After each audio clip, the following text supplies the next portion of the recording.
जो भी पानी अब इसके ऊपर गिर चुका है, the water which has been received by this catchment is now just draining out. अब वो डिप्लीट होता जा रहा है धीरे धीरे, क्योंकि अब इस वाले एरिया का पानी अब और रिसीव नहीं हो रहा, तो यहां से अब कोई कंट्रीब्यूशन नहीं पहुंचेगा। जो पहले गिरा था पानी वो अपनी जर्नी में है, सपोज अभी यहीं पहुंचा है या यहाँ पहुंचा है, यहाँ पहुंचा है, that will keep on reaching this point for certain period of time. अब क्योंकि रेनफॉल रुक चुकी है तो रेनफॉल के ऊपर अब डिपेंडेंस नहीं होगी। अब ये जो कर्व नीचे की तरफ जा रहा है ये सिर्फ इस कैचमेंट के ऊपर डिपेंड करता है कि इसकी शेप क्या होगी और इसकी ड्यूरेशन कितनी होने वाली है। ठीक है, लेकिन एक नटशेल में देखें तो इस पॉइंट पे, आउटलेट पॉइंट की अगर हम बात करें, तो इस आउटलेट पॉइंट पे ये जो सर्कल की बात करें, इस आउटलेट पॉइंट पे इस ग्राफ की शेप वो ये आ रही है। दैट मीन्स डिस्चार्ज पहले इंक्रीज होता है, एक पीक लेवल पे पहुंचता है और उसके बाद डिक्रीज करते करते एक मिनिमम वैल्यू तक फिर से पहुंच जाता है। It keeps on decreasing. अब यहां पे भी डिक्रीज हो रहा है, इधर भी डिक्रीज हो रहा है, लेकिन जब ये इंक्रीज होना शुरू हुआ it was due to this rain. ठीक है, और वो जब इस रेन ने जितना भी पानी इस कैचमेंट के ऊपर गिराया है, ठीक है, उसका कुछ पार्ट जिसको हमने रन ऑफ कहा, वो रन ऑफ चाहे इस पॉइंट पे हो चाहे इस पॉइंट पे हो, वो जरूर इस पॉइंट पे पहुंचेगा। क्योंकि अब हम बाकी सारे लॉसेस को सब्ट्रैक्ट करने के बाद की बात कर रहे हैं, यानी कि हम रन ऑफ की बात कर रहे हैं। तो जो इवेपोरेशन, इन्फिल्ट्रेशन या अदर लॉसेस कुछ होने थे वो हो चुके। तो जो भी रन ऑफ यहाँ पे मिलेगा पानी, वो अल्टीमेटली यहाँ पे जरूर पहुंचेगा। और इस पूरी कैचमेंट में जितना भी पानी एज रन ऑफ रिसीव हो रहा है, वो यहां से इस ग्राफिकल पैटर्न के साथ से निकलेगा। ठीक है, अब जब रेन स्टार्ट नहीं हुई थी तब भी ये ग्राफ कुछ नॉन जीरो वैल्यू शो कर रहा है। That means prior to the start of this rain, इस पॉइंट, जबकि जिसके बाद तो रेन ये हाइड्रोग्राफ इंक्रीजिंग ऑर्डर में है, डिस्चार्ज इंक्रीज कर रहा है, लेकिन उससे पहले जब रेन स्टार्ट ही नहीं हुई थी तब भी यहाँ पे नॉन जीरो डिस्चार्ज वैल्यू थी, जो हो सकता है डिक्रीज कर रही हो सकता है कांस्टेंट रही हो। तो लेकिन कुछ नॉन जीरो वैल्यू डिस्चार्ज की पहले भी थी। अब ये वाला पानी कहां से आया? और इसी तरीके से ये जो रेन है अब इस पॉइंट पे खत्म हो गई, लेकिन इसका इफेक्ट अभी भी यहाँ पे चल रहा है। और किस लेवल पे जाके हम ये एज्यूम कर सकते हैं कि इस रेनफॉल का पानी जो है वो अब तो खत्म हो गया, अब जो बाकी जो पानी है वो ये वही वाला है जो पहले चल रहा था, जो रेन के स्टार्ट होने से पहले चल रहा था। ठीक है, तो इस टाइप से हम इसको थोड़ा सा स्टडी करने की कोशिश करेंगे। इस हाइड्रोग्राफ के अलग अलग कंपोनेंट्स को भी हम डिस्कस करने की कोशिश करेंगे। तो हाइड्रोग्राफ है क्या? So hydrograph is a response of the catchment. ये कैचमेंट का रिस्पॉन्स है। वो रिस्पॉन्स किसको देना है कैचमेंट ने?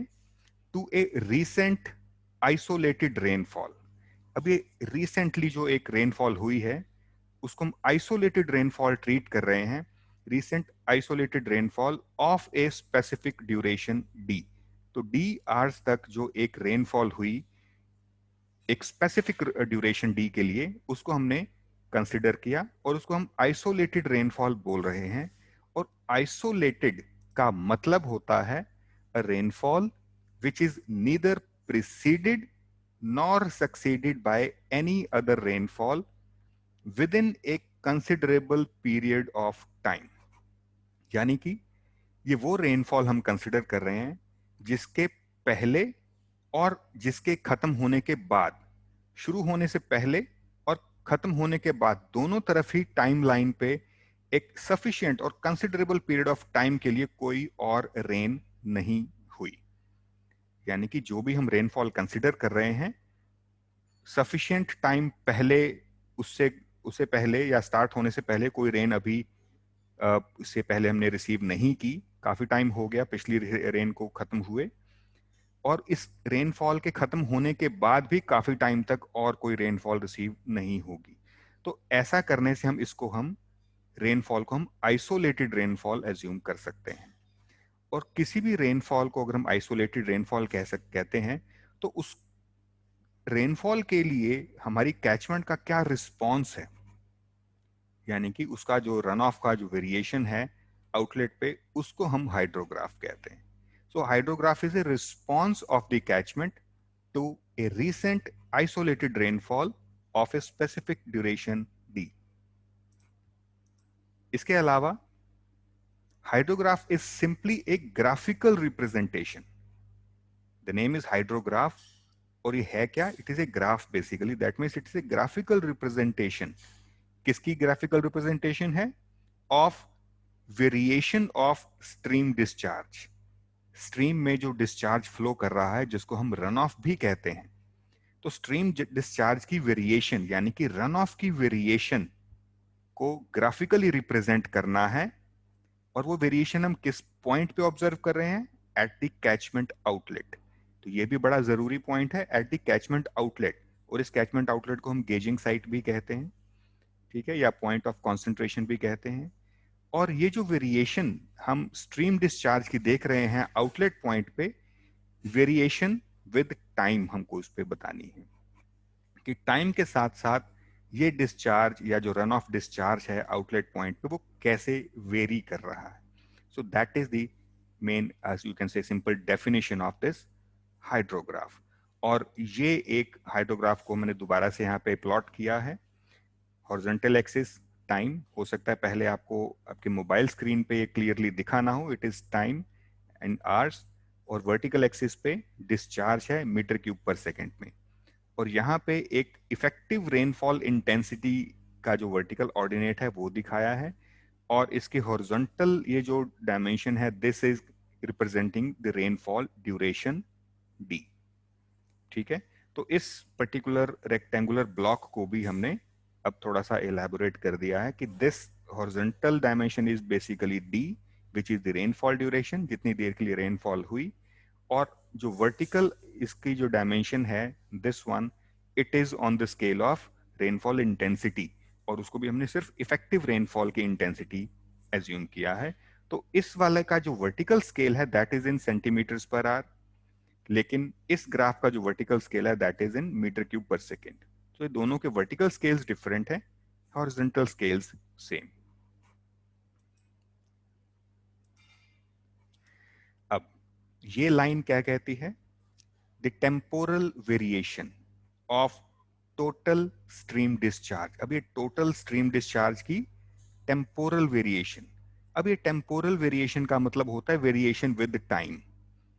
जब हमने टेम्पोरल वेरिएशन वर्ड यूज कर लिया यहाँ पे, दैट मीन्स हॉरिजॉन्टल एक्सिस पे हम टाइम को कंसिडर करेंगे और टाइम के साथ साथ variation of the total stream discharge हम देखेंगे. तो यहाँ पे स्ट्रीम डिस्चार्ज के साथ हमने एक और वर्ड लगा दिया, टोटल. अब हम टोटल स्ट्रीम डिस्चार्ज की जब बात करें तो हम इसको टोटल रन ऑफ भी कह सकते हैं. अब जब हम टोटल वर्ड की बात करें तो let us explain it further. It is irrespective of the source of stream flow. Irrespective of the source of stream flow. अब ये सोर्स ऑफ स्ट्रीम फ्लो का क्या मतलब है, इसके बारे में अभी हम जस्ट देखेंगे कि वो स्ट्रीम फ्लो आ कहां से रहा है, उसका रीजन क्या है, उसका सोर्स क्या है उस पानी का जो कि आउटलेट पे मिल रहा है. तो उसके उससे इंडिपेंडेंट यानी कि इररिस्पेक्टिव ऑफ द सोर्स, कोई भी सोर्स हो, जो पानी हमें वहां पे मिल रहा है हमने उसको मेजर कर लेना है. चाहे वो पानी हमारी रेनफॉल की वजह से या किसी और रीजन से, किसी और वजह से वहां पे पानी अवेलेबल है, so that is to be measured. तो उसको हम टोटल स्ट्रीम डिस्चार्ज या फिर टोटल रन ऑफ कहेंगे. अब इस टोटल रन ऑफ की जो टेम्पोरल वेरिएशन है, it is called flood hydrograph.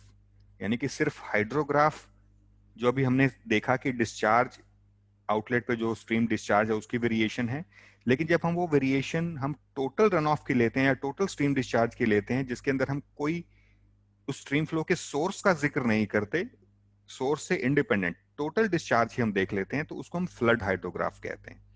और दिस स्टॉर्म हाइड्रोग्राफ, इसका दूसरा नाम स्टॉर्म हाइड्रोग्राफ भी है. ठीक है. तो flood hydrograph is basically the total stream discharge with time. अब ये एक ब्लॉक डायग्राम आप पहले भी देख चुके हैं पिछले लेक्चर्स में. जब भी कोई रेनफॉल होती है तो उस रेन वाटर का होता क्या है कि या तो वो सरफेस पे रन ऑफ की फॉर्म में अवेलेबल होता है ड्यू टू प्रेसिपिटेशन एक्सेस या एक्सेस रेनफॉल या फिर इफेक्टिव रेनफॉल, या फिर वो इनफिल्टर होता है या फिर अदर एब्स्ट्रैक्शंस में आता है। तो जो टोटल रेनफॉल का कुछ पार्ट तो हम एब्स्ट्रैक्शंस में या जो लॉसेस में ले लेते हैं, कुछ पार्ट जो सरफेस पे रन ऑफ की तरफ फ्लो करता है। और जो हमने लॉसेस उसमें से सब्ट्रैक्ट किए थे उसको हमने दो पार्ट में कर लिया, इन्फिल्ट्रेशन को अलग ले लिया और बाकी सबको एब्स्ट्रैक्शंस की फॉर्म में अलग ले लिया। तो बाकी सबका तो काम यहीं पे खत्म हो गया, लेकिन इन्फिल्ट्रेशन को हमने सेपरेटली क्यों कंसिडर किया? क्योंकि ये कभी ना कभी हमें वापस स्ट्रीम पे मिल सकता है पानी। तो जो भी पानी रेन का इनफिल्टर होता है उसके फर्दर दो पार्ट्स हैं। कुछ इनफिल्टर होते होते या तो वो डीप जाके ग्राउंड वाटर में मिल जाता है, या फिर सरफेस के ही नजदीक अंडरग्राउंड चलते चलते मींस फ्लो करते हुए फटाफट से या जल्दी बाहर भी आ जाता है, वापस सरफेस पे आ जाता है, जिसको हम कहते हैं प्रॉम्प्ट सब सरफेस रन ऑफ, और वापस इसी सरफेस रन ऑफ के साथ मिल जाता है और हमें आउटलेट पे मिल जाता है। तो इसको हम डायरेक्ट रन ऑफ कह देते हैं। लेकिन इसी सब सरफेस रन ऑफ का वो पार्ट जो काफी ज्यादा टाइम लगा दे वापस सरफेस पे आने के लिए, तो वो अब इस डायरेक्ट रन ऑफ के खत्म होने तक भी नहीं पहुंचा, तो इसको हम फिर सेपरेटली कंसिडर करते हैं। अब ये किसी आगे किसी और रेनफॉल के साथ मिलेगा, तो इसको हमने बेस फ्लो बोल दिया। तो जैसे एक रेनफॉल का कुछ पार्ट तो हमें डायरेक्ट रन ऑफ की फॉर्म में मिल गया, कुछ पार्ट जो कि इन्फिल्ट्रेशन के बाद फटाफट से बाहर आ गया, प्रॉम्प्टली वापस बाहर आके उसी रन ऑफ के साथ मिलके साथ ही उसके मेजर भी हो गया, तो इन इस पोर्शन को हमने कह दिया डायरेक्ट रन ऑफ। लेकिन इन्फिल्ट्रेशन का जो पार्ट थोड़ा ज्यादा टाइम ले लेता है, वो क्योंकि इसके साथ मेजर नहीं हुआ, तो वो आगे कहीं बाद में निकलता रहेगा, उस स्ट्रीम फ्लो से निकलता रहेगा, लेकिन हम उसको मेजर करना बंद कर चुके हैं। तो यानी कि ये जो निकलता रहेगा ये किसी अगली रेनफॉल के साथ काउंट हो सकता है। तो अगर हम इस टोटल रेनफॉल का बेस फ्लो यहां पे अगर कंसिडर कर रहे हैं, तो टोटल रन ऑफ जब भी हम देखेंगे तो वो हमारी इस रेनफॉल का रन ऑफ होगा और बेस फ्लो होगा किसी पिछली रेनफॉल का। जब हम मेजर करने के लिए जाएंगे तो सिर्फ ये डायरेक्ट रन ऑफ मेजर नहीं होगा, तो जो किससे इससे पहले कोई रेनफॉल हो चुकी है जिसका इनफिल्टर्ड वाटर सब सरफेस रन ऑफ के बाद डिले होते हुए अब मिल रहा है, तो वो बेस फ्लो की फॉर्म में हमारे इस डायरेक्ट रन ऑफ के साथ मेजर हो सकता है।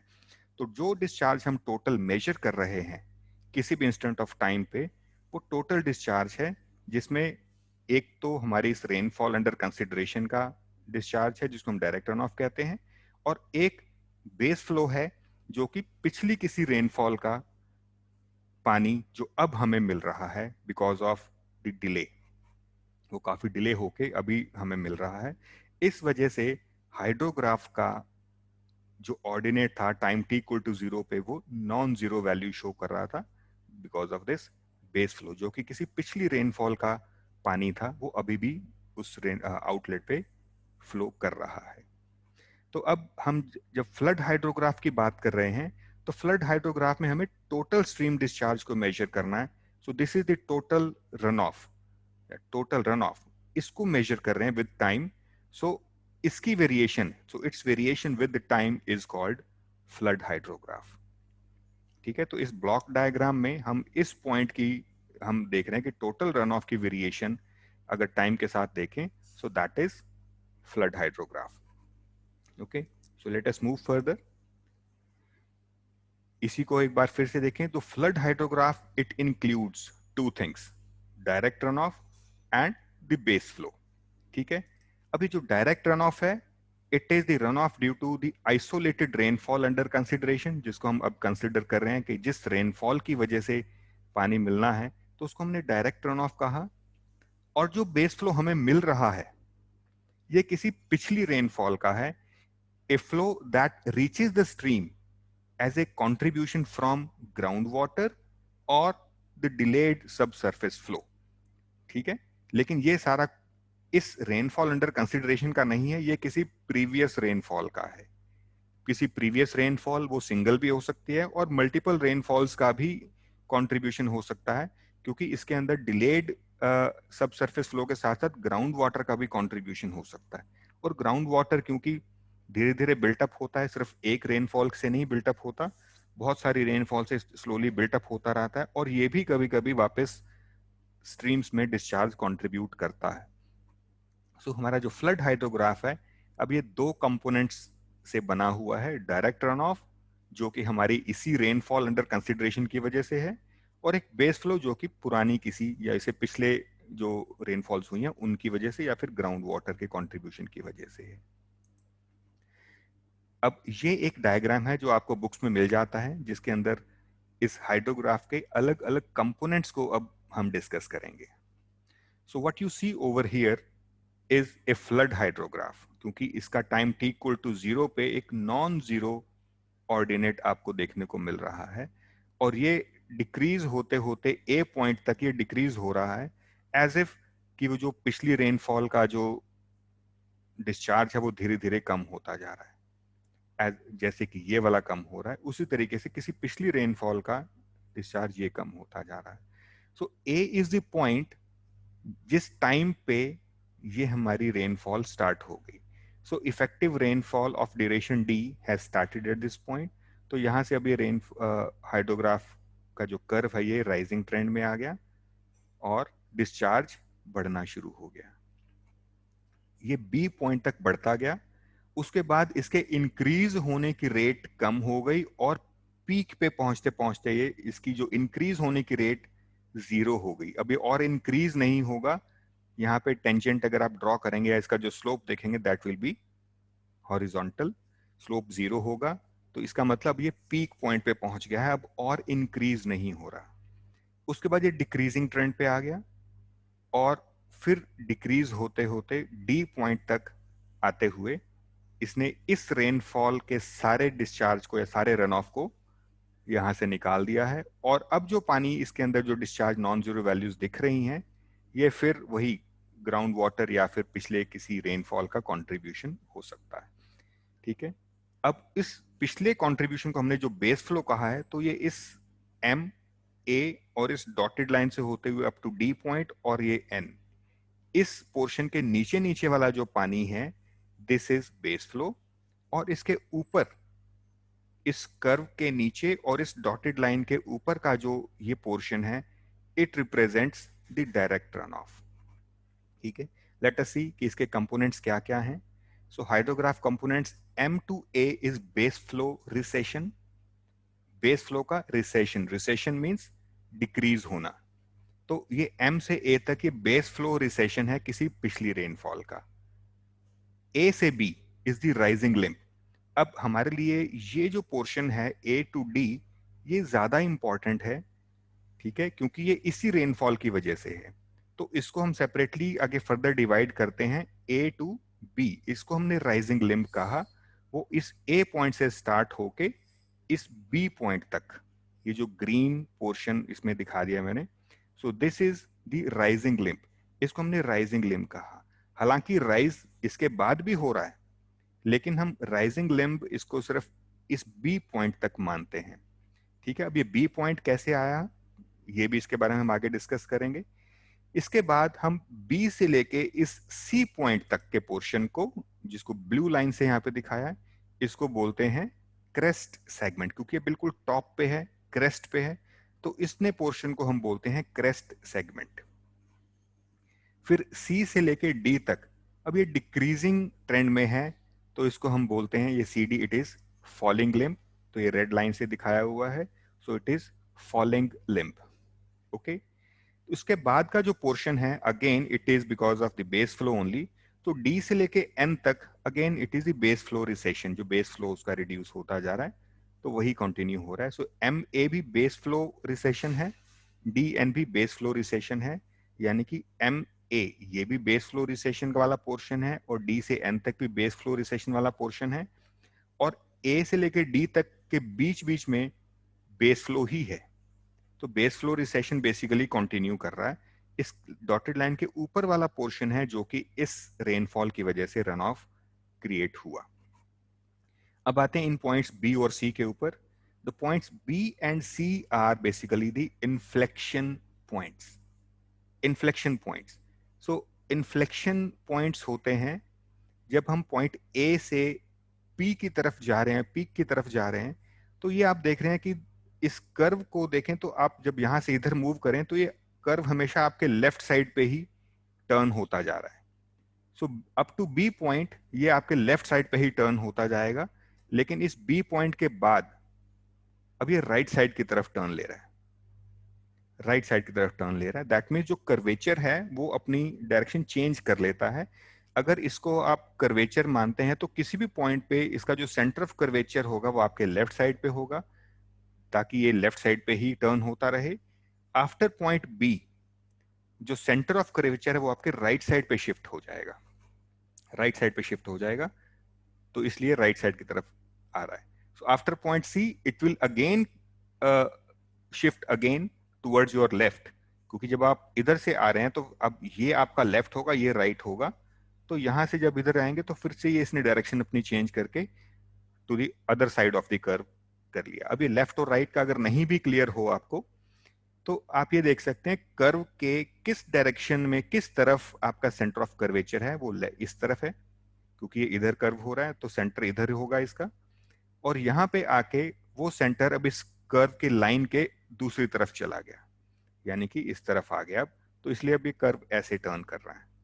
और इस पॉइंट के बाद फिर से वो सेंटर इस कर्व की लाइन को क्रॉस करके ऑपोजिट साइड पे चला गया, और अब ये फिर से उसकी तरफ टर्न कर रहा है। सो ये जो पॉइंट बी और सी हैं, इनको हम पॉइंट्स ऑफ इन्फ्लेक्शन कहते हैं, या फिर इन्फ्लेक्शन पॉइंट्स कहते हैं, जो इसकी पूरी शेप को देखने के बाद हम डिसाइड कर सकते हैं कि किस पॉइंट पे इनका कर्वेचर चेंज हो रहा है। अब इस जो क्रेस्ट सेगमेंट है B C, this is very important. इसकी इंपॉर्टेंस इसलिए भी है क्योंकि इस बी से सी वाले पोर्शन के अंदर एक पॉइंट एग्जिस्ट करता है पी, जिसको हम पीक पॉइंट कहते हैं। ये वो पॉइंट है जहां पे डिस्चार्ज उस स्ट्रीम में मैक्सिमम है, सो पीक फ्लड। सो यहाँ पे पीक फ्लड अवेलेबल है। तो जो मैंने बुक आपके साथ शेयर की हुई है, इंजीनियरिंग हाइड्रोलॉजी बाय के सुब्रमण्या, ये डायग्राम उसी में से लिया गया है। उसमें यहाँ पे बाय मिस्टेक एक प्रिंटिंग मिस्टेक है, पीक फूड लिखा है, एल इज मिसिंग, तो मैंने यहाँ पे करेक्ट करके उसको शो किया हुआ है। अगर आप बुक देखेंगे तो उसमें पीक फूड लिखा हुआ है, एल उसमें मिसिंग है, तो आप उसको करेक्ट कर लीजिए अपने लेवल पे। तो अब इसमें सारे के सारे कंपोनेंट्स हमें क्लियर हो गए हैं। सबसे इंपॉर्टेंट है इसमें क्रेस्ट सेगमेंट, और क्रेस्ट सेगमेंट में क्योंकि पीक पॉइंट है जो हमें पीक फ्लड देता है कि इस स्ट्रीम आउटलेट पे या कैचमेंट आउटलेट पे मैक्सिमम कितना डिस्चार्ज यहाँ पे अपीयर होगा किसी भी पर्टिकुलर टाइम पे। उससे ज्यादा डिस्चार्ज नहीं गया, उसके बाद रिड्यूस होना शुरू हो गया। ठीक है। अब ये जो फॉलिंग लिम्ब है, फॉलिंग लिम्ब ये कैचमेंट के ऊपर डिपेंड करती है, कैचमेंट की कैरेक्टरिस्टिक्स के ऊपर डिपेंड करती है, उसकी शेप के ऊपर डिपेंड करती है। तो इस पीक के बाद से जब से डिक्रीज होना शुरू हुआ है, यानी कि इस पीक के बाद का portion of the crest segment और ये बाकी फॉलिंग लिम्ब या फिर रिसेशन लिम्ब भी कहते हैं इसको, अप टू पॉइंट डी, ये जो पीरियड है, this particular period from peak to this, it is basically decided by the catchment. ये कैचमेंट के ऊपर डिपेंड करता है कि पीक फ्लड के बाद जब वो डिस्चार्ज डिक्रीज होना शुरू हो रहा है तो ये कितना टाइम लेगा उस रेनफॉल के रन ऑफ को कंप्लीटली यहां से निकाल देने के लिए। उसके बाद जो चल रहा है that is only base flow. ठीक है, तो हम ये वाला पीरियड भी इसमें कैलकुलेट करके देखेंगे। अब बेस फ्लो सेपरेशन की बात करें। इससे पिछले डायग्राम में आपने ये देखा कि ए से लेके बी, फिर पी, सी और डी, ये वाला पोर्शन तो इस रेनफॉल की वजह से है, बाकी इस नीचे वाला पोर्शन ये बेस फ्लो है। तो अगर हम सिर्फ इस पोर्शन को कंसिडर करें कि हमारी इस रेनफॉल की वजह से कितना पानी आ रहा है, कितना रन ऑफ आ रहा है या कितना डिस्चार्ज आ रहा है, तो हमें इस बेस फ्लो को एक्सक्लूड करके देखना पड़ेगा। तो इसको एक्सक्लूड अगर करना है, so we have to find some technique. जैसे इस टाइम ए और डी को एक डायरेक्टली एक डॉटेड लाइन से ज्वाइन किया हुआ है, इसको हमने बेस फ्लो कह दिया। तो इस तरीके से हमारे पास देयर आर 3 प्रोसीजर्स, 3 अलग अलग मेथड्स हैं कि हम उस बेस फ्लो को इस फ्लड हाइड्रोग्राफ में से कैसे सेपरेट आउट कर सकते हैं. So the topic is base flow separation. ठीक है, तो this is basically A flood hydrograph जिसमें एक रेनफॉल है डी आवर्स ड्यूरेशन की. इसमें ब्लू कलर से मैंने एक ग्राफ दिखाया हुआ है. तो इस ग्राफ को अगर हम देखें तो नॉन जीरो वैल्यू से स्टार्ट हो रहा है. इस पॉइंट के कॉरस्पॉन्डिंग यहां से देखें तो इसके बाद इसकी वैल्यू बढ़नी शुरू हो रही है. ठीक है, और अल्टीमेटली डिक्रीज हो रही है. तो फिर से अभी भी नॉन जीरो वैल्यू है. तो इसमें बेस फ्लो एग्जिस्ट करता है. अगर बेस फ्लो एग्जिस्ट करता है तो इसको हम फ्लड हाइड्रोग्राफ कहेंगे. अब इस फ्लड हाइड्रोग्राफ में से बेस फ्लो को सेपरेट आउट करके हमें सिर्फ डायरेक्ट रन ऑफ हाइड्रोग्राफ देखना है. तो सबसे पहला मेथड, इस पहले मेथड को हम स्ट्रेट लाइन मेथड भी कहते हैं. Otherwise these methods are known by the name method 1, method 2 and method 3. In methods के अलग से कोई नाम नहीं है, सिर्फ मेथड 1, मेथड 2 और मेथड 3 है. सिर्फ ये जो फर्स्ट मेथड है मेथड 1, इसको हम कभी कभी स्ट्रेट लाइन मेथड भी कह देते हैं. तो इसके प्रोसीजर्स में अगर हम देखें तो सबसे पहला तो है mark point A in the beginning of the hydrograph from where the discharge starts increasing. तो ये ए पॉइंट मार्क हो गया यहाँ पे, जिसके बाद डिस्चार्ज इंक्रीज हो रहा है. तो हमने पहले तो विजुअल ऑब्जर्वेशन से उस ए पॉइंट को मार्क कर लेना है. उसके बाद सेकंड है we have to calculate the value N which is equal to 0.83 a raised to power 0.2. अब इसमें a क्या है, where a is the area of the catchment in square kilometres. इस बात का ध्यान रखना है कि एरिया को हमने मीटर स्क्वायर या हेक्टेयर्स में नहीं लेना, इसका यूनिट है किलोमीटर स्क्वायर्स. तो स्क्वायर किलोमीटर्स में हमने एरिया को लेना है और उसकी वैल्यू यहां पुट करनी है. So 0.83 into area raise to power 0.2. अब इसको जब हम कैलकुलेट करेंगे we will get a value called N. अब ये वैल्यू एन की सिर्फ कैचमेंट एरिया के ऊपर डिपेंड कर रही है. जितना ज्यादा एरिया होगा उतनी ज्यादा एन की वैल्यू होगी और जितना कम एरिया होगा उतनी कम वैल्यू होगी. तो basically this N is the number of days कि पीक के बाद कितने दिन तक इस रेनफॉल का इफेक्ट यहां पे रहेगा इन नंबर ऑफ डेज. ओके, तो उसके बाद आपको क्या करना है नेक्स्ट स्टेप में, mark point B on the recession limb. अब ये रिसेशन लिम्ब इधर है, इसके ऊपर एक पॉइंट बी मार्क करना है. कहां मार्क करना है, after N days from the peak.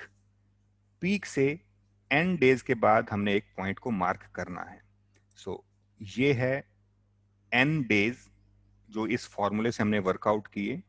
इतने दिन के बाद इस पीक पॉइंट से इतने दिन के बाद हमने एक ये वर्टिकल लाइन लगाई और जहां पे वर्टिकल लाइन इस कर्व को मिल रही है तो this is the point B.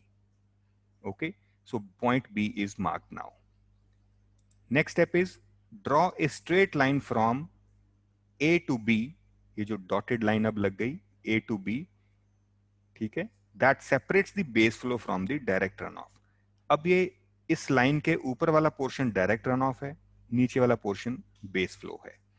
तो ये जो लाइन है स्ट्रेट ए से लेके बी तक, ए हमने अपने विजुअल ऑब्जर्वेशन से इसको मार्क किया था.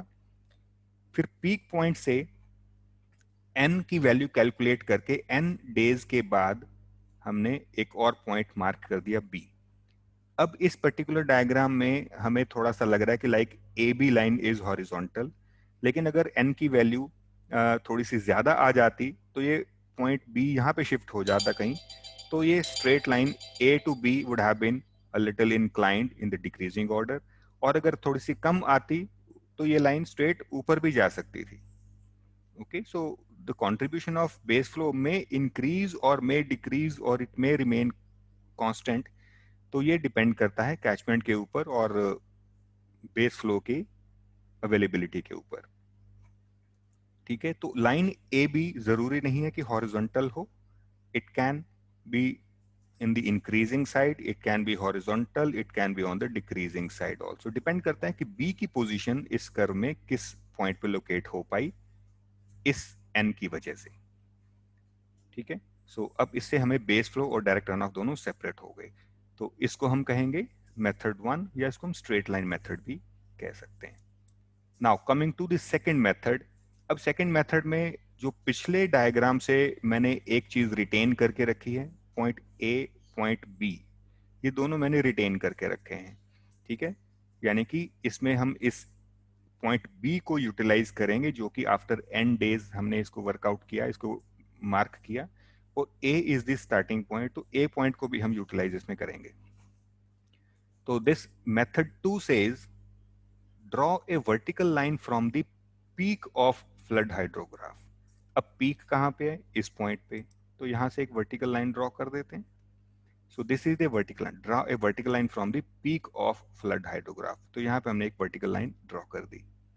Now second point says extend the base flow recession curve. अब ये base flow recession curve, base flow recession starting में भी है और एंड में भी है, ये दोनों ही बेस फ्लो रिसेशंस कहलाते हैं। लेकिन यहाँ पे किसकी बात हो रही है? Initial portion of the flood hydrograph. तो बेस फ्लो रिसेशन कर्व यानी कि जो इनिशियल पोर्शन ऑफ हाइड्रोग्राफ में है, वो वाला बेस फ्लो रिसेशन कर्व को एक्सटेंड करना है from point A as a straight line. अब ये जो कर्व आ रहा है, इसको हमने पॉइंट ए से एक तरह से एक्सटेंड कर देना है, एक स्ट्रेट लाइन बना देनी, जो कि इस पिछले कर्व के साथ इस पॉइंट ए पे थोड़ी सी टेंजेंशियल सी आ जाए, ठीक है, थोड़ा सा रफ आई जजमेंट से। अब ये आई जजमेंट के ऊपर है कि आप इसको यहां पे भी ज्वाइन करवा सकते हो, थोड़ा सा ऊपर या थोड़ा सा नीचे भी करवा सकते हो। तो ये बेसिकली थोड़ा सा पर्सन टू पर्सन वेरी कर सकता है। तो आपको ए पॉइंट से एक स्ट्रेट लाइन लेके आनी है, जो इस तरफ लेके आएंगे। Now the third step says both the lines as drawn in step 1 and step 2। Step 1 में हमने वर्टिकल लाइन ड्रॉ की थी, स्टेप 2 में हमने ये वाली लाइन जो रेड डॉटेड लाइन है इसको ड्रॉ किया है। These two lines intersect at point C, ठीक है। इस लाइन और इस लाइन का जो ये पॉइंट ऑफ इंटरसेक्शन होगा, ये अब सी हो जाएगा, दिस इज पॉइंट सी। अब फोर्थ स्टेप में join C with point B on the recession limb as marked in method 1। जो मेथड 1 में हमने पॉइंट बी को मार्क किया था, जो प्रोसीजर अडॉप्ट किया था, वही प्रोसीजर हमने इसमें रिटेन करके रखा हुआ है। And we are saying that join point C with point B. तो सी से इस बी को आपने ज्वाइन कर दिया, ठीक है। अब आपके पास ए सी और बी इस शेप में ए से लेके बी तक की एक डॉटेड लाइन ज्वाइन हो गई, जो कि ए से सी तक एक सेगमेंट है और सी से बी तक वो दूसरी है। Now the last point says the line from A to C to B, A से सी फिर सी से B, it separates the base flow from the direct run of. तो इस डॉटेड लाइन के नीचे वाला पोर्शन बेस फ्लो है, उसके ऊपर वाला पोर्शन डायरेक्ट रन ऑफ है।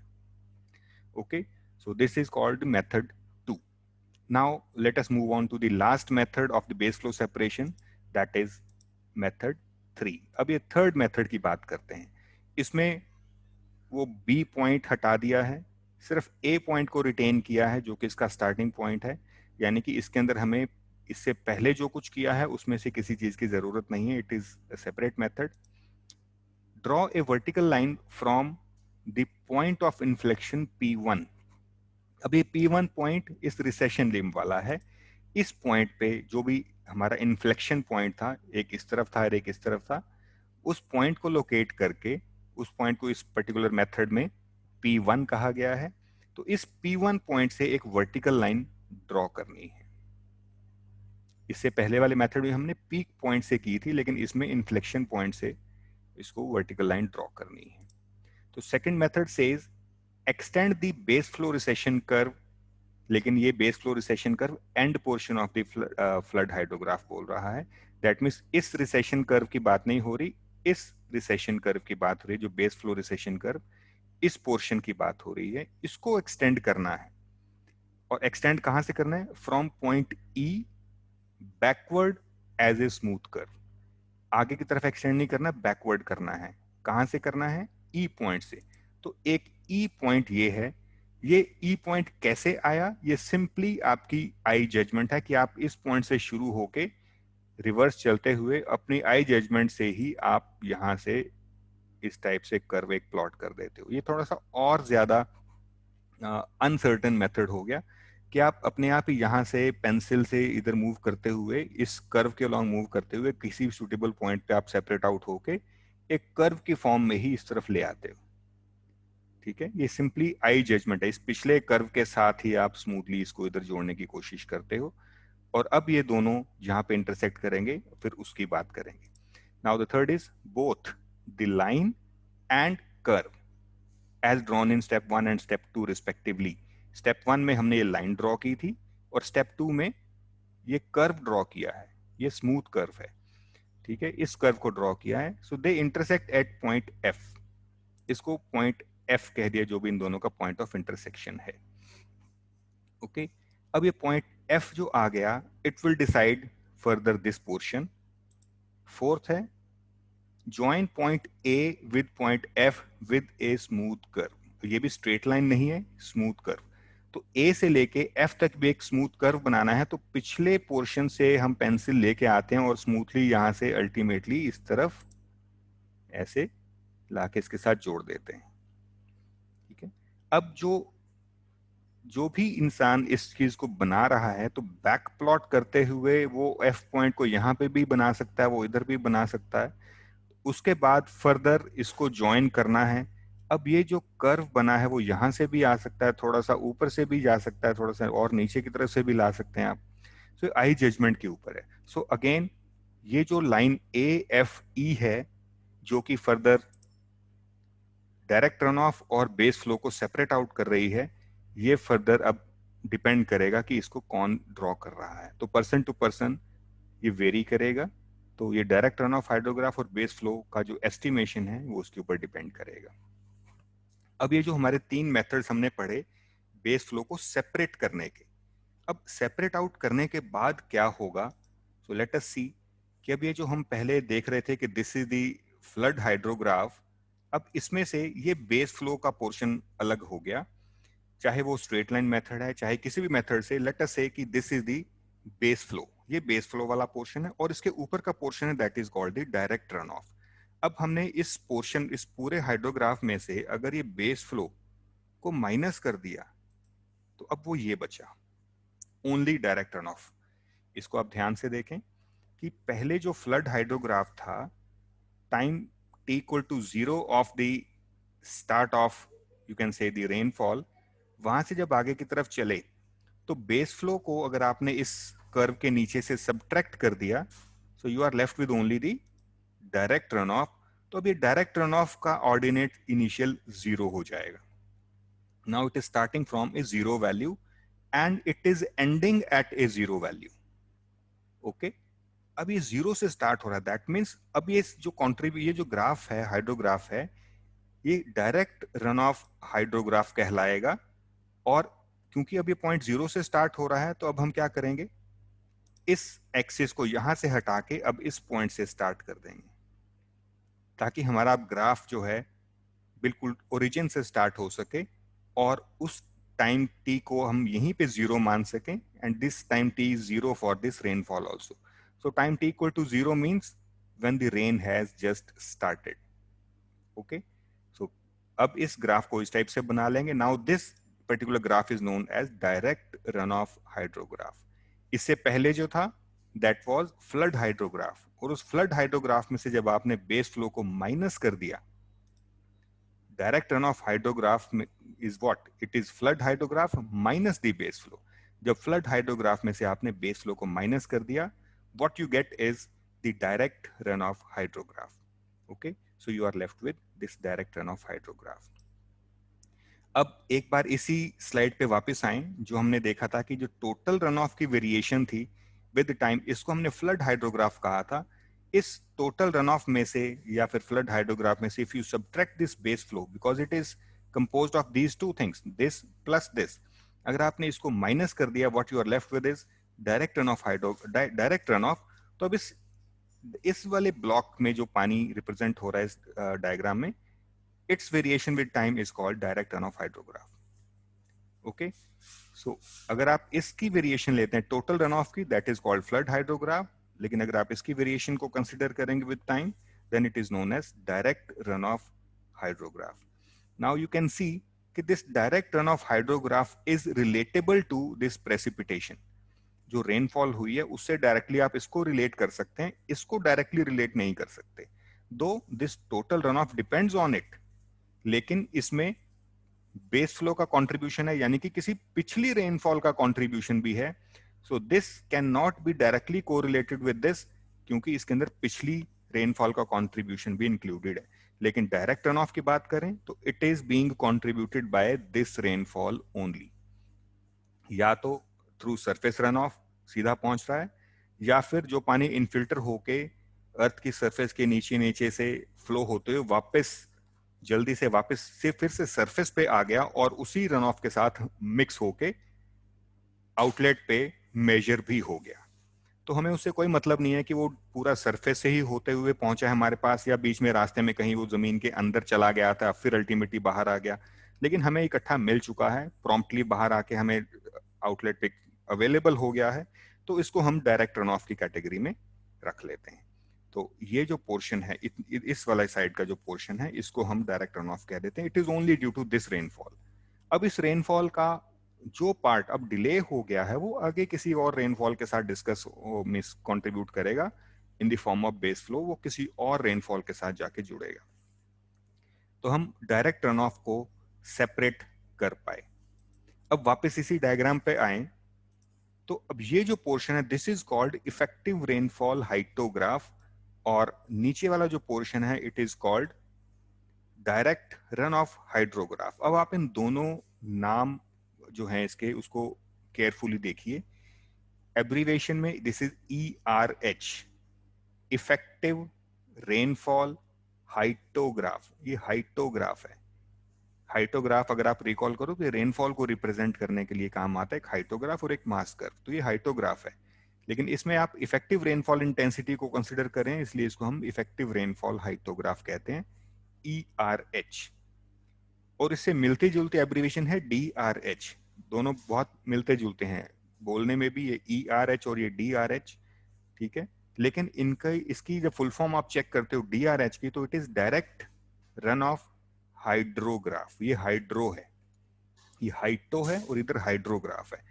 तो हाइड्रोग्राफ जो है वो डिस्चार्ज वर्सेस टाइम प्लॉट है, और जो हाइटोग्राफ है वो rainfall intensity versus time plot है, ठीक है। तो आपको इस बात को समझना है कि DRH और ERH दोनों अलग अलग हैं। अब ERH को एक बार मैं फिर से रिकॉल करवा देता हूं कि ERH हमने कैसे वर्कआउट किया था।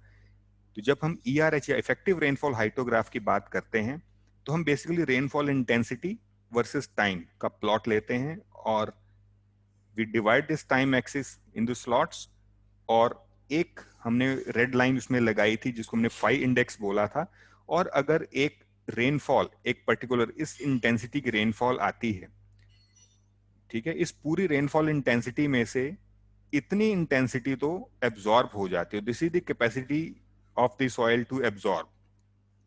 तो इतना पानी अगर एब्जॉर्ब हो गया, so this will not flow as the run off. So run off के लिए सिर्फ इतनी इंटेंसिटी ही उसमें इफेक्टिव है। तो this is the effective rainfall intensity, this is effective rainfall intensity and this is the duration. और ये इफेक्टिव ड्यूरेशन है क्योंकि इस दौरान हमें रन ऑफ मिल रहा है। अगले स्लॉट में एक और रेनफॉल को कंसिडर किया जिसकी इंटेंसिटी टोटल इतनी रिसीव हुई थी, इसमें से ये पोर्शन एब्जॉर्ब हो गया, बाकी जो एब्जॉर्ब नहीं हो पाया दैट इज रीचिंग, और it has started it's journey towards the outlet in the form of run of. तो अब ये वर्टिकल ऑर्डिनेट उसकी इफेक्टिव रेनफॉल इंटेंसिटी है और ये उसकी ड्यूरेशन है। सिमिलरली नेक्स्ट रेनफॉल, इसमें से ये पोर्शन एब्जॉर्ब हुआ, सो this is effective rainfall intensity. Next this is absorb and this is rainfall intensity effective. फिर ये इसमें इतना पोर्शन एब्जॉर्ब हुआ और ये इफेक्टिव रेनफॉल इंटेंसिटी।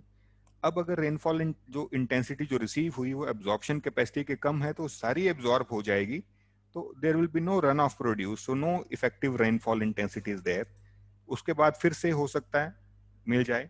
तो इस पूरे अगर आप टाइम इंटरवल को देखो स्टार्टिंग से लेके इस लास्ट पॉइंट तक, अगर आप 2-2 घंटे का इंटरवल इसको भी मानो तो 0, 2, 4, 6, 8, 10, 12, 14, तो 14 घंटे की ये जो ड्यूरेशन है, पूरे के पूरे 14 घंटे लगातार बारिश होती गई, लेकिन अलग अलग इंटेंसिटी से। तो हमने ये इसको एज्यूम किया कि ये एक सिंगल नहीं बल्कि टोटल 7 रेनफॉल इवेंट्स हैं।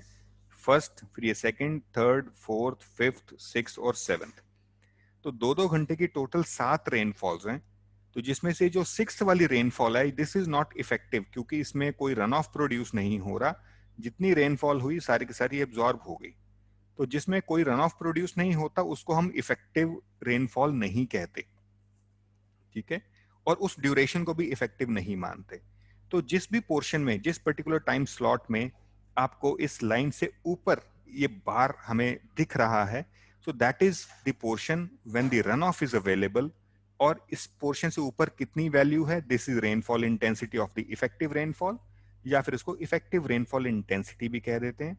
और ये उसकी ड्यूरेशन होगी, और इसको हम इफेक्टिव ड्यूरेशन भी कह सकते हैं। लेकिन जिस पोर्शन में रेनफॉल इंटेंसिटी इफेक्टिवली अवेलेबल ही नहीं है, सारी की सारी एब्जॉर्ब ही हो गई, तो अब इस ड्यूरेशन को हम इफेक्टिव ड्यूरेशन भी नहीं कह सकते। सो दिस इज नॉट कंसिडर्ड, क्योंकि इस पर्टिकुलर ड्यूरेशन के लिए अगर हम कंसिडर करें तो there will be no run off produced at the outlet. अब ये क्योंकि टोटल 7 डिफरेंट डिफरेंट रेनफॉल को कंसिडर किया, तो इनमें से किसी एक रेनफॉल की अगर हम बात करें और हम ये एज्यूम कर रहे हैं कि उससे पहले और उसके बाद कंसिडरेबल पीरियड ऑफ टाइम तक कोई रेनफॉल हुई ही नहीं, तो there will be only one single block, single bar होगी। और इस रेड लाइन के ऊपर ऊपर का पोर्शन होगा, this is effective rainfall intensity and this is the effective duration. आसपास की कोई भी और बार अवेलेबल नहीं होगी। सो this will become an isolated rainfall, और उसकी इफेक्टिव रेनफॉल की हम बात कर रहे हैं। तो जो हमारे डायग्राम में ये है, तो ये एक वही ब्लॉक इसमें कंसिडर किया गया है जिसमें this one is the effective rainfall intensity and this is the effective rainfall duration. और इस पोर्शन को बोला effective rainfall hyetograph of the single isolated rainfall. इस वजह से इसमें सिर्फ एक ही बार नजर आ रही है, वो भी जो एब्जॉर्प्शन वाला पोर्शन हटाने के बाद, that means the effective rainfall, सिर्फ वो नजर आ रही है, ठीक है। अब ये जो इफेक्टिव रेनफॉल हुई, इसकी वजह से ही डायरेक्ट रन ऑफ आउटलेट पे हमें मिलेगा, ठीक है। अब इट इज द कॉज, ये तो रीजन है, कॉज है, और डायरेक्ट रन ऑफ है, it is the result. Effective rainfall hyetograph की वजह से direct run of hydrograph produce होगा, या आप कह सकते हो इफेक्टिव रेनफॉल की वजह से डायरेक्ट रन ऑफ प्रोड्यूस होगा, ठीक है। अब ये दोनों collectively they represent same quantity of water but in different units. अब जितना पानी, ये इफेक्टिव रेनफॉल हाइटोग्राफ हमें बता सकता है कि टोटल कितने पानी की बात ये वाला ग्राफ कर रहा है, वही वाला पानी तो आउटलेट पे हमें मिलेगा रन ऑफ की फॉर्म में। जो पानी एब्जॉर्ब हो चुका वो हमने इसमें भी शो नहीं किया, या जो इवेपोरेट हो चुका वो इसमें भी शो नहीं किया, और वो आउटलेट पे भी नहीं मिल रहा। तो इसका मतलब ये कि दोनों ही ग्राफ जो हैं, एक ही hyetograph ERH effective rainfall hyetograph, और ये DRH direct run of hydrograph, ये दोनों सेम क्वांटिटी ऑफ वाटर को रिप्रेजेंट कर रहे हैं, लेकिन दोनों का यूनिट डिफरेंट डिफरेंट होगा। अब वो कैसे, इस पर्टिकुलर क्वांटिटी ऑफ वाटर कैसे रिप्रेजेंट हो रही है इन दोनों में, सो लेट अस सी। अब ये जो इफेक्टिव रेनफॉल और डायरेक्ट रन ऑफ की हम बात करें, तो सबसे पहले तो इनके बीच में इनका नाम का डिफरेंस है। इफेक्टिव रेनफॉल हाइटोग्राफ है और ये डायरेक्ट रन ऑफ हाइड्रोग्राफ है। ये हाइटोग्राफ और ये hydrograph, it is the rainfall intensity versus time plot, और डायरेक्ट रन ऑफ है, it is the discharge versus time plot. अब यहाँ पे आके डिफरेंस आ जाता है तो दोनों टाइम के साथ ही प्लॉट किए हुए हैं, लेकिन वर्टिकल एक्सिस पे एक तरफ रेनफॉल इंटेंसिटी है ERH के लिए, लेकिन DRH के लिए इट इज डिस्चार्ज। तो ये रीजन है कि उसके यूनिट भी अलग हो जाते हैं। तो कैसे करेंगे, area under the ERH it gives the run off depth. ये रन ऑफ डेप्थ की बात करता है, यानी कि रन ऑफ कितना डेप्थ है। अब ये कैसे है डेप्थ, उसको भी हम अभी समझेंगे। लेकिन DRH की अगर हम बात करें तो इसके अंडर जो एरिया है, it gives the run off volume. ये हमें वॉल्यूम देता है कि रन ऑफ का टोटल वॉल्यूम कितना है। ये हमें देता है टोटल रन ऑफ की डेप्थ कितनी। जैसे रेनफॉल डेप्थ होती है, वैसी रन ऑफ डेप्थ की, अगर 10 मिलीमीटर रेनफॉल हुई है तो उसमें से कितना पोर्शन रन ऑफ की फॉर्म में जाने वाला है, तो उसको हमने रन ऑफ डेप्थ कह दिया। तो जैसे रेनफॉल को अगर हम 10 मिलीमीटर्स अगर रिप्रेजेंट करें, तो उससे अगर हम रेनफॉल का वॉल्यूम वर्कआउट करना चाहते हैं, तो that means that 10 millimeter of rainfall is assumed to be falling uniformly over the entire catchment area. तो पूरे कैचमेंट एरिया के ऊपर अगर हम रेनफॉल को इकट्ठा करें तो 10 मिलीमीटर की डेप्थ इकट्ठी होती है, तो volume you can work out area of catchment multiplied by the depth of rainfall. Similarly अगर आप एरिया ऑफ कैचमेंट को डेप्थ ऑफ रन ऑफ से मल्टीप्लाई करते हो तो आपको रन ऑफ का वॉल्यूम मिल जाता है.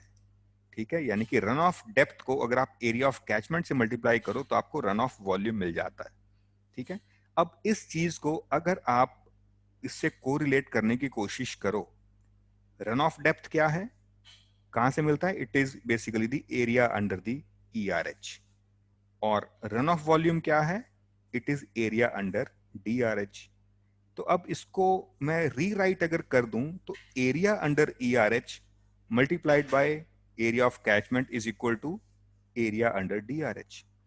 तो इस ERH का एरिया और कैचमेंट एरिया को मल्टीप्लाई कर दूं, I will get the area under DRH यानी कि रन ऑफ वॉल्यूम.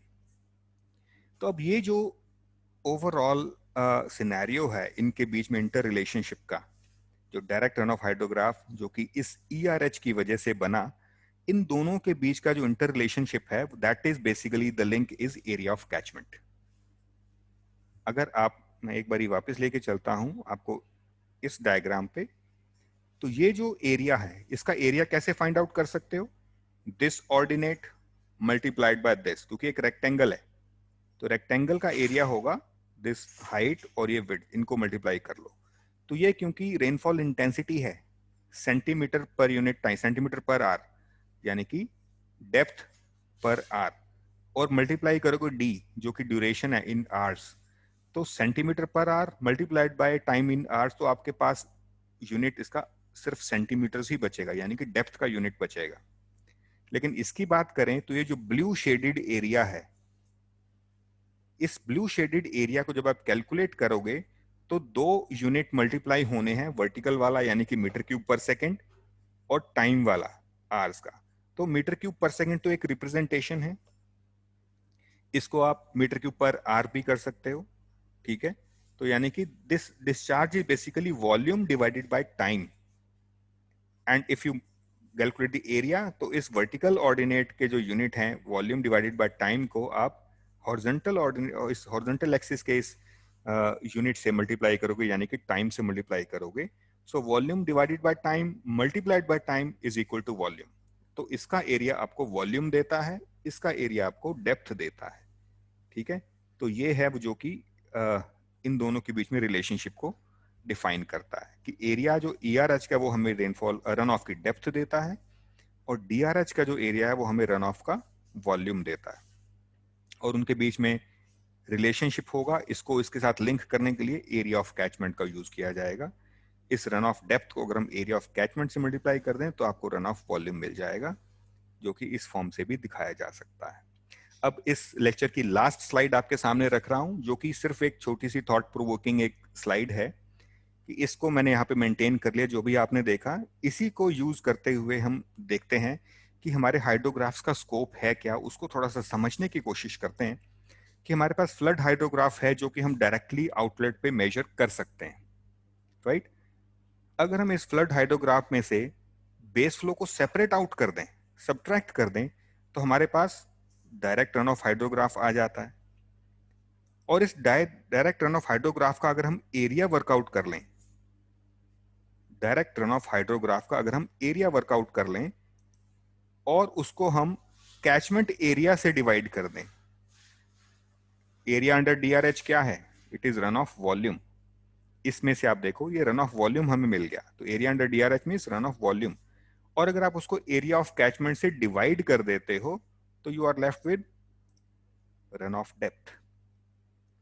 तो आपको रन ऑफ की डेप्थ मिल जाती है. ओके, और इस रन ऑफ की डेप्थ को अगर आप रेनफॉल ड्यूरेशन से डिवाइड कर दो. अब ये ड्यूरेशन का जिक्र क्यों किया मैंने, क्योंकि रन ऑफ डेप्थ क्या है, एरिया अंडर दिस ERH, और ERH एक रेक्टेंगुलर ब्लॉक था जिसमें हॉरिजॉन्टल डायमेंशन थी ड्यूरेशन और वर्टिकल थी इफेक्टिव रेनफॉल इंटेंसिटी। तो इस पूरे एरिया को, यानी कि रन ऑफ डेप्थ को, जो वो that is equal to area of that rectangular block, उसको अगर आप हॉरिजॉन्टल डायमेंशन डी से डिवाइड कर दोगे ड्यूरेशन से, तो आपके पास वर्टिकल डायमेंशन आ जाएगी, यानी कि इफेक्टिव रेनफॉल इंटेंसिटी आ जाएगी। ठीक है, अब इस पूरे प्रोसेस का पर्पस क्या है? इस पूरे प्रोसेस का पर्पस ये देखिए कि अगर आप रेनफॉल को ऑब्जर्व नहीं भी कर रहे, रेनफॉल को आप ऑब्जर्व नहीं भी कर रहे, तो भी आप सिर्फ आउटलेट पे फ्लड हाइड्रोग्राफ को ऑब्जर्व करके बता सकते हैं कि आपकी जो रेनफॉल हुई उसमें इफेक्टिव रेनफॉल इंटेंसिटी कितनी थी। अब ये बहुत इंपॉर्टेंट है, क्योंकि अगर आप रेनफॉल को ऑब्जर्व करते हैं, उसमें से फाई इंडेक्स को माइनस करके इफेक्टिव रेनफॉल इंटेंसिटी वर्कआउट करना, ऑफ कोर्स फाई की वैल्यू चाहिए कि कितना उसमें से माइनस करना है, और उस फाई की value time to time change भी हो सकती है। अगर वेजिटल कवर ज्यादा हो गया या काफी टाइम से बारिश नहीं हुई तो सारी की सारी सरफेस बहुत ज्यादा ड्राई है, या फिर उसके अंदर टोपोग्राफिकल चेंजेस आ चुके हैं कुछ टाइम के बाद, अब उसकी अगर माइनिंग एक्टिविटीज वगैरह चली हैं तो कैचमेंट ही काफी चेंज हो चुकी है। तो उसमें कई सारे पैरामीटर्स हैं जो कि फाई की वैल्यू को अफेक्ट करते हैं, या यूं कहिए कि टोटल रन ऑफ की वैल्यू को भी अफेक्ट करते हैं। तो उन सारे फैक्टर्स का कंबाइंड इफेक्ट बिना उनको इंडिविजुअली ऑब्जर्व किए आप इस पर्टिकुलर प्रोसेस से देख सकते हैं, क्योंकि आपने फ्लड हाइड्रोग्राफ को ऑब्जर्व किया और उसी पॉइंट पे आपको बेस फ्लो के बारे में आपको आइडिया रहता कि पहले कितना था अब कितना है।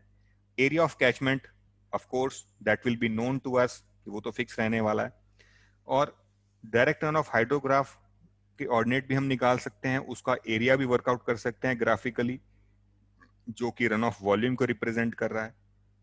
एरिया ऑफ कैचमेंट नोन है तो हमें रन ऑफ की डेप्थ की फॉर्म में भी पता चल जाएगा कि टोटल जो पानी यहां से पास हुआ, अगर उसको पूरे कैचमेंट पे अगर हम डिस्ट्रीब्यूट कर दें तो कितनी डेप्थ बन जाएगी। और उस पोर्शन को हम देखते हैं कि run off depth is basically the area under the ERH, और उससे अगर हम ड्यूरेशन कि अगर 2 घंटे की बारिश हुई है तो उससे डिवाइड कर दे तो हमें इफेक्टिव रेनफॉल इंटेंसिटी का पता चल जाएगा। तो अब अगर हम रेनफॉल को भी स्टडी कर लें और इस प्रोसीजर से इफेक्टिव रेनफॉल इंटेंसिटी को भी स्टडी कर लें, तो हमें टोटल लॉसेस का क्या सीन है, उस कैचमेंट में टोटल कितने लॉसेस हो रहे हैं, तो उसका भी हम आइडिया लगा सकते हैं।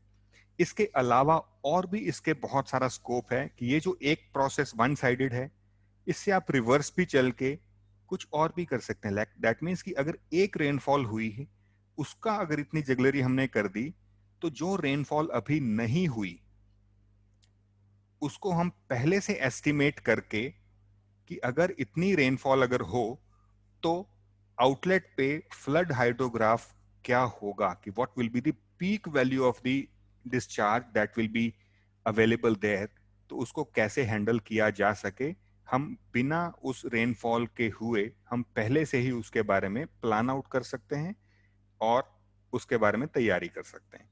ठीक है, सो बेसिकली ये जो हाइड्रोग्राफ्स की जो टोटल थ्योरी है, ये हमारे ओवरऑल रेगुलेटरी जो स्ट्रक्चर्स हैं, पूरे कैनाल नेटवर्क की बात कह लें या रिवर मॉनिटरिंग की बात कर लें, तो जो भी हमारी हाइड्रोलिक स्ट्रक्चर्स हम बनाते हैं तो उनकी रेगुलेशन में, उनकी परफॉर्मेंस में ये हाइड्रोग्राफ्स बहुत हेल्प करते हैं। ठीक है, इसके अलावा और क्या क्या आप इनसे जगलरीज कर सकते हो, तो आप अपने आप इसके बारे में यू कैन कंटिन्यू थिंकिंग। ठीक है, so we end with today's lecture over here.